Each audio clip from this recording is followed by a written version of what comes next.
Hello, hello, and good morning. This beautiful Saturday morning. It's a little bit cloudy where I'm at, but beautiful nonetheless. We were awoken this morning, so that's a blessing in itself. How are y'all doing today? Welcome back to episode 34. We are reading through the Bible. Last week, we got to delve into the meeting of Jacob and Esau. They had a long-standing tiff because of what had happened, and they are meeting for the first time. Jacob decides that he wants to bring as many gifts as possible. He wants to be able to smooth his brother so that his brother doesn't retaliate, but then come to find out his brother was actually very, very happy to see him. We do see the death of Rachel and Isaac as well. And now we are going to learn about the story of Joseph. Now, Jacob had 12 sons, as you know, two wives, Jacob and Rachel. Rachel is who he loved, but on the onset, Rachel didn't have any children. And Leah was fertile. So she was able to bear him many sons, but eventually Rachel did bear him two sons, Jacob and Benjamin. And now we're going to hear about Joseph. So we're starting at chapter 37 in the book of Genesis. If you would like to follow along, here goes. Jacob lived in the land where his father had stayed, the land of Canaan. This is the account of Jacob. Joseph, a young man of 17, was tending the flocks with his brothers, the sons of Bilhah and the sons of Zilpah, his father's wives, and he brought their father a bad report about them. Now Israel loved Joseph more than any of his other sons because he had borne him in his old age, and he had made richly ornamented robe for him. When his brothers saw that their father loved him more than any of them, they hated him and could not speak a kind word to him. Joseph had a dream, and when he told it to his brothers, they hated him all the more. He said to them, "Listen to this dream I had. We were binding sheaves of grain out in the field when suddenly my sheaf rose and stood upright, while your sheaves gathered around mine and bowed down to it." His brothers said to him, "Do you intend to reign over us? Will you actually rule over us?" They hated him all the more because of his dream and what he had said. Then he had another dream, and he told it to his brothers. "Listen," he said, "I had another dream, and this time the sun and the moon and the 11 stars were bowing down to me." When he told his father as well as his brothers, his father rebuked him and said, "What is this dream you had? Will your mother and I and your brothers actually come and bow down to the ground before you?" His brothers were jealous of him, but his father kept it in his mind. Now his brothers had gone to graze his father's flocks near Shechem, and Israel said to Joseph, "As you know, your brothers are grazing the flocks near Shechem. Come, I am going to send you to them." "Very well," he replied. So he said unto them, "Go and see if all is well with your brothers and with the flocks, and bring word back to me." Then he sent him off from the valley of Hebron. When Joseph arrived at Shechem, a man found him wandering around in the fields and asked him, "What are you looking for?" He replied, "I'm looking for my brothers. Can you tell me where they're grazing their flocks?" "They have moved on from here," the man answered. "I heard them say, 'Let's go to Dothan.'" So Joseph went after his brothers and found them near Dothan. But they saw him in the distance, and before he reached them, they plotted to kill him. "Here comes that dreamer," they said to each other. "Come now, let's kill him and throw him into one of these cisterns and say that a ferocious animal devoured him. Then we'll see what becomes of his dreams." When Reuben heard this, he tried to rescue him from their hands. "Let's not take his life," he said. "Don't shed any blood. Throw him into the cistern here in the desert, but don't lay a hand on him." Reuben said to this to rescue him from them and take him back to his father. So when Joseph came to his brothers, they stripped him of his robe, the richly ornamented robe he was wearing, and they took him and threw him into the cistern. Now the cistern was empty, there was no water in it. As they sat down to eat their meal, they looked up and saw a caravan of Ishmaelites coming from Gilead. Their camels were loaded with spices, balm and myrrh, and they were on their way to take them down to Egypt. Judah said to his brothers, "What will we gain if we kill our brother and cover up his blood? Come, let us sell him to the Ishmaelites and not lay hands on him. After all, he is our brother, our own flesh and blood." His brothers agreed. So when the Midianite merchants came by, his brothers pulled Joseph up out of the cistern and sold him for 20 shekels of silver to the Ishmaelites, who took him to Egypt. When Reuben returned to the cistern and saw that Joseph was not there, he tore his clothes, and he went back to his brothers and said, "The boy isn't there. Where can I turn now?" Then they got Joseph's robe, slaughtered a goat, and dipped the robe in the blood. They took the ornamented robe back to the father and said, "We found this. Examine it and see whether it's your son's robe." He recognized it and said, "It is my son's robe. Some ferocious animal has devoured him. Joseph has surely been torn to pieces." Then Jacob tore his clothes, put on sackcloth, and mourned for his son many days. All his sons and daughters came to comfort him, but he refused to be comforted. "No," he said, "in mourning will I go down to grave to my son." So his father wept for him. Meanwhile, the Midianites sold Joseph into Egypt to Potiphar, one of Pharaoh's officials, the captain of the guard. At that time, Judah left his brothers and went down to stay with the man of Adullam named Hira. There, Judah met the daughter of a Canaanite man named Shua. He married her and lay with her. She became pregnant and gave birth to a son who was named She conceived again and gave birth to a son she named Onan. She gave birth to still another son that she named Shelah. It was at Zebid that she gave birth to him. Kezib, that she gave birth to him. Judah got a wife for his firstborn, and her name was Tamar. But Judah's firstborn, was wicked in the Lord's sight, so the Lord put him to death. Then Judah said to Onan, "Lie with your brother's wife and fulfill your duty to her as a brother-in-law to produce offspring for your brother." But Onan knew that the offspring would not be his, so whenever he lay with his brother's wife, he spilled the semen on the ground to keep from reproducing his offspring with his brother's wife. What he did was wicked in the Lord's sight, so he put him to death also. Judah then said to his daughter-in-law Tamar, "Live as a widow in your father's house until my son Shelah grow up," for he thought he may die too, just like his brothers.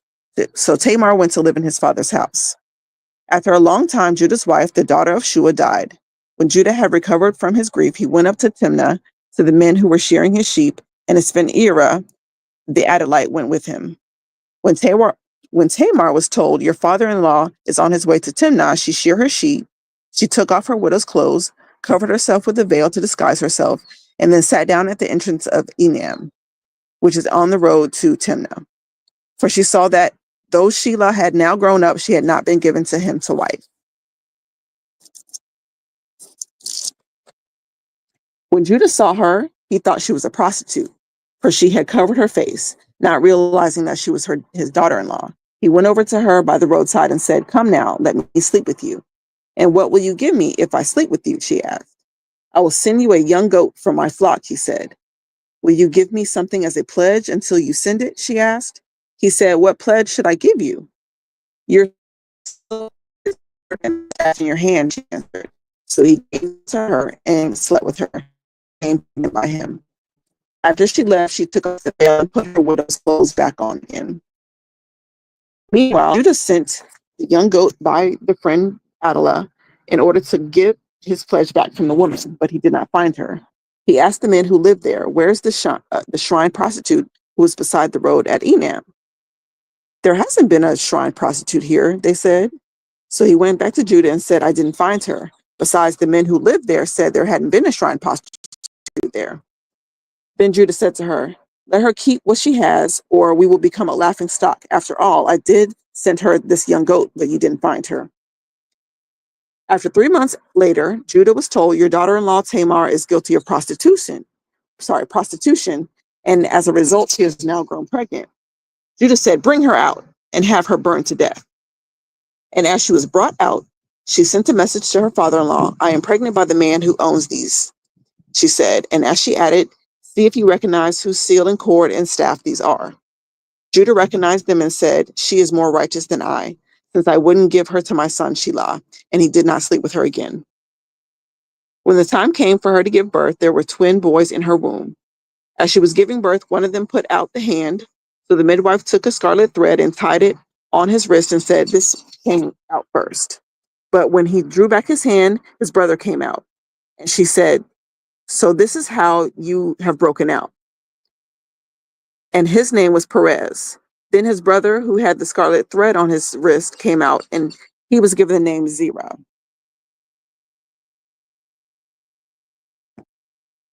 Now Joseph had been taken down to Egypt. Potiphar, an Egyptian who was one of Pharaoh's officials, the captain of the guard, brought him from the Ishmaelites who had taken him there. The Lord was with Joseph, and he prospered, and he lived in the house of his Egyptian master. When his master saw that the Lord was with him, and that the Lord had given him success in everything that he did, Joseph found favor in his eyes, and he became his attendant. Potiphar put him in charge of his household, and he entrusted him with everything that he owned. From the time he put him in charge of his household and all that he owned, the Lord blessed the household of the Egyptian because of Joseph. The blessing of the Lord was on everything Potiphar had, both in the house and in the field. So he left in Joseph's care everything he had. With Joseph in charge, he did not concern himself with anything except the food that he ate. Now Joseph was well built and handsome. And after a while, his master's wife took notice of Joseph and said, "Come to bed with me." But he refused. "With me in charge," he told her, "my master should not concern himself with anything in this house. Everything he owns, he has entrusted to my care. No one is greater in this house than I. My master has withheld nothing from me except you, because you are his wife. Now then, could I do such a wicked thing and sin against God?" And though she spoke to Joseph she spoke to Joseph day after day, he refused to go to bed with her or even be with her. One day, when he entered the house to attend his duties, and none of the household servants were inside, she caught him by his cloak and said, "Come to bed with me." And he left his cloak in her hand and ran out the house. When she saw that he had left his cloak in her hand and had run out the house, she called the household servants and said, "Look," he said, "this Hebrew boy that you brought in here, he makes a sport of us. He came in here to sleep with me, but I screamed. When he heard me scream for help, he left his cloak beside me and ran out the house." She kept his cloak beside her until the master came home. Then she told him the story. "That Hebrew slave you brought into us, he came unto me to make a sport of me. But as soon as I screamed for help, he left his cloak beside me and ran out of the house." When his master heard the story that his wife told, saying, "This is how your slave has treated me," he burned with anger. Joseph's master took him and put him in prison, the place where the king's prisoners were confined. But while Joseph was in the prison, the Lord was with him. He showed him kindness and granted him favor in the eyes of the prison ward. So the warden put Joseph in charge of all those things. Sorry, he put Joseph in charge of all those held in prison, and he was made responsible for all that was done in there. The warden paid no attention to anything under Joseph's care because the Lord was with Joseph and gave him success in whatever he did.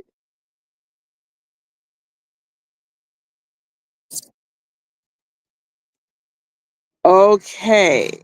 Okay. I'm actually glad that we had this conversation on the live about slavery because, as you can see here, slavery was taking place. And not only was slavery taking place, but Hebrews were being sold too. Joseph was a Hebrew boy, and he was bought by the Egyptians. And he wasn't even bought by the king, he was bought by one of the king's officials. So that just goes to show you that even the people that were under the king had status enough to own slaves. In this instance, Joseph worked in the house. Joseph worked in the house until he was made authority over everything that was in the house. So there were the slaves had different positions. It wasn't just, I'm working on the railroad type of stuff. That's what we know in today's culture. But back then, you could be a housemaid, you could be tending to the queen of the house, you could be a baker, a potter, you could even be a seer, someone who was able to, well, claim that they were able to decipher dreams. So, um, yeah. Okay. I think I'm gonna read at least at least one more. I think I'm going to read at least one more, if y'all do not mind. Sometime later, the cupbearer and the baker of the king of Egypt offended their master, the king of Egypt. Pharaoh was angry with his two officials, the chief cupbearer and the chief baker, and put them into custody of the house of the captain of the guard, and in the same prison where Joseph was confined.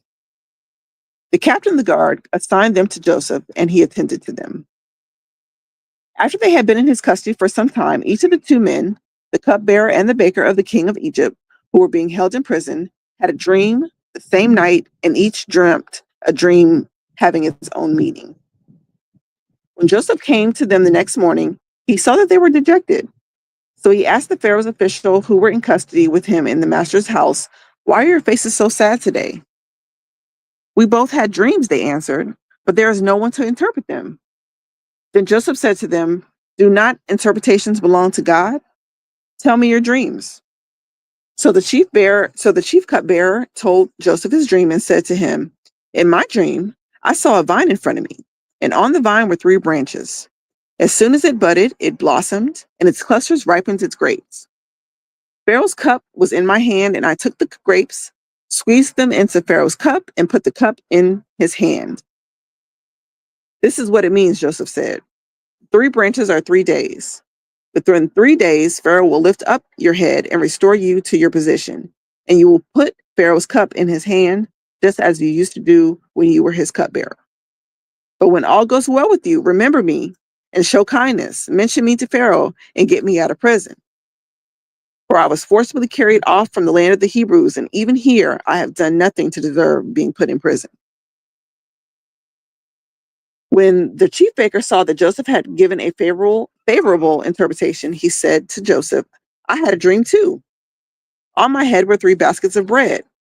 In the top basket were all kinds of baked good for Pharaoh, but the birds were eating them out of the basket on my head." "This is what it means," Joseph said. "The 3 baskets are 3 days. Within 3 days, Pharaoh will lift off your head, hang you on a tree, and the birds will eat away your flesh." Now the 3rd day was Pharaoh's birthday, and he gave a feast for all his officials. He lifted up the heads of the chief cupbearer and the chief baker in the presence of his officials. He restored the chief cupbearer to his position so that he once again put the cup into Pharaoh's hand, but he hanged the chief baker, just as Joseph had said to them in his interpretation. The chief cupbearer, however, did not remember Joseph. He forgot him.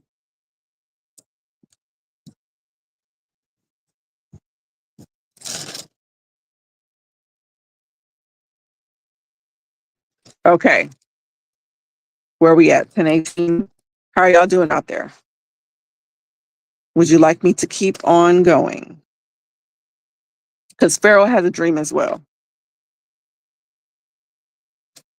Okay, one more. Because it's 10:19, so I'll read one more.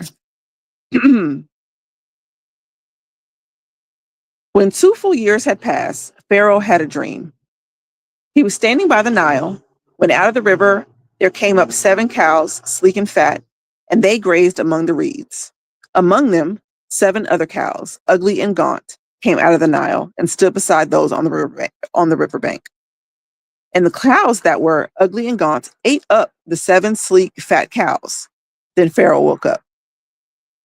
He fell asleep again and had a second dream.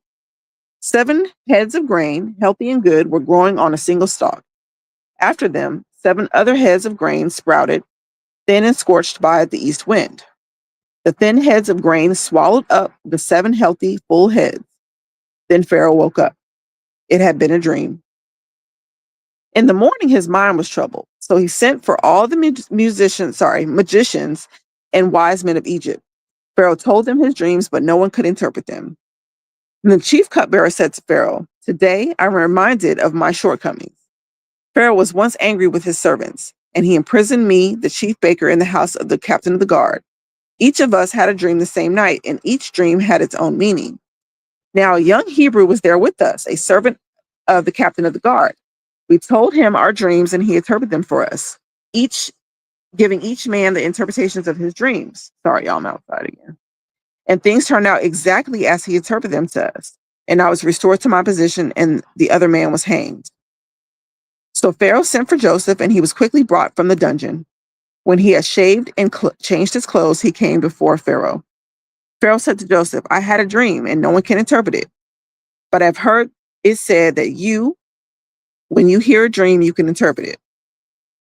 I cannot do it, Joseph replied to Pharaoh, but God will give Pharaoh the answer to his desires. Then Pharaoh said to Joseph, in my dream, I was standing on the bank of the Nile. When out of the river, there came up 7 cows, fat and sleek, and they grazed among the reeds. After them, 7 other cows came up, scrawny and very ugly and lean. And I had such ugly cows in all the land. I had never seen such ugly cows in all the land of Egypt. The lean, ugly cows ate up the 7 fat cows that came up first. But even after they ate them, no one could tell that they had done so. So they looked just as ugly as before. Then I woke up. In my dreams, I also saw 7 heads of grain, full and good, growing on a single stalk. After them, 7 other heads sprouted, withered and thin, and scorched by the east wind. The thin heads of grain swallowed up the 7 heads. I told this to the magicians, but none could explain it to me. Then Joseph said to Pharaoh, the dreams of Pharaoh are one and the same. God has revealed to Pharaoh what he is about to do.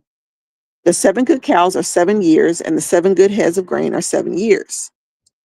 It is one and the same dream. The 7 lean, ugly cows that came up after are 7 years. And so are the 7 worthless heads of grain scorched by the east wind. They are 7 years of famine. It is just as I said to Pharaoh. God has shown Pharaoh what he's about to do. 7 years of a great abundance are coming throughout the land of Egypt, but 7 years of famine will follow them. Then all the abundance of Egypt will be forgotten, and the famine will ravage the land. The abundance in the land will not be remembered because the famine that follows will be so severe. The reason the dream Pharaoh in 2 forms is the matter has been firmly decided by God and will do things. And now Pharaoh looked for a discerning wise man and put him in charge of the land of Pharaoh. Oh, and now let Pharaoh look for a discerning wise man and put him in charge of the land. Let Pharaoh appoint commissioners over the land to take 1/5 of the harvest of Egypt during the 7 years of abundance. They should collect all the foods of the good years that are coming and store up the grain under the authority of Pharaoh to be kept in the cities for food. This food should be held in reserve for the country to be used during the 7 years of famine that will come up upon Egypt, so that the country may not be ruined by the famine. The plan seemed good to Pharaoh and to all his officials, so Pharaoh asked them, can we find anyone like this man, one who has the Spirit of God? Then Pharaoh said, Joseph, since God has made all this known to you, there is no one so discerning and wise as you. You shall be in charge of my palace, and my people are to submit to your orders. Only with respect to the throne will I be greater than you. See, and that's how God makes man the head and not the tail. So Pharaoh said to Joseph, I hereby put you in charge of the whole land of Egypt. Then Pharaoh took his signet ring from his finger and put it on Joseph's finger. He dressed him in robes of fine linen and put a gold chain around his neck. He had him ride in a chariot as his second in command, and men shouted before him, make way! Thus he put him in charge of the whole land of Egypt. Then Pharaoh said to Joseph, I am Pharaoh, but without your word, no one will lift hands or foot in Egypt. Pharaoh gave Joseph the name Zephanath-Paneah and gave him Asenath, daughter of Potiphar, priest of On, to be his wife. Oh no, Potipharah, priest of On, to be his wife. And Joseph went throughout the land of Egypt. Joseph was 30 years old when he entered the service of Pharaoh, the king of Egypt. Joseph went out from Pharaoh's presence and traveled throughout the lands of Egypt. During the 7 years of abundance, the land produced plentifully. Joseph collected all the food produced in the 7 years of abundance in Egypt and stored it in the cities. In each city, he put the food grain in the fields surrounding it. Joseph stored up huge quantities of grain, like sand of the sea. It was so much that he stopped keeping records because it was beyond measure. Before the years of the famine came, 2 sons were born to Joseph by Asenath, daughter of Pharaoh, priest of On. Joseph named his firstborn Messiah and said, "It is because God has made me forget all my trouble of all my father's household." The second son he named Ephraim and said, "It is because God has made me fruitful in the land of my suffering." The 7 years of abundance in Egypt came to an end, and the 7 years of famine began, just as Joseph had said. There was a famine in all the lands, but the whole land of Egypt there was food. When all Egypt began to feel the famine, the people cried to Pharaoh for food. Then Pharaoh told all the Egyptians, "Go to Joseph and do what he tells." When the famine had spread over the whole country, Joseph opened the storehouses and sold grains to the Egyptians. For the famine was severe throughout Egypt, and all the countries came to Egypt to buy grain from Joseph because the famine was severe in all the land. All right. I feel like there's a lesson to be taught in that. The storehouse, I know that tithes are spoken about with the storehouse.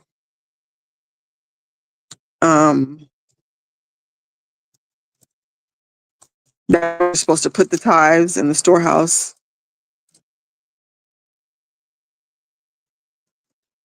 I don't know. There's just some interesting historical facts in this passage as well.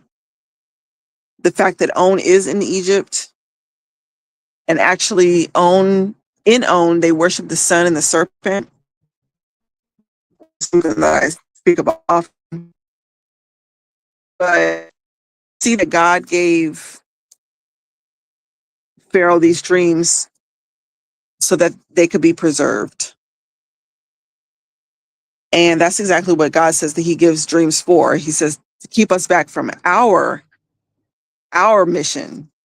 He gives us dreams, opens up our ears. He tells us at night so that we can go after his plan. It means to restore. Dreams mean to restore.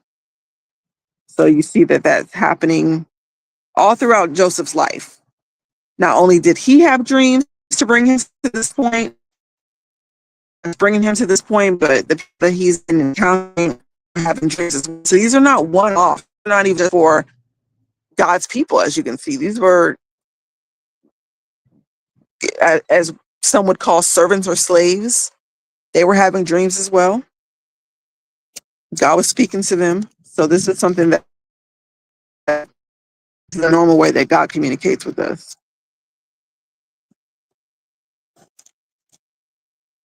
All right. So next week, we will find out what happens when Joseph meets with his brothers.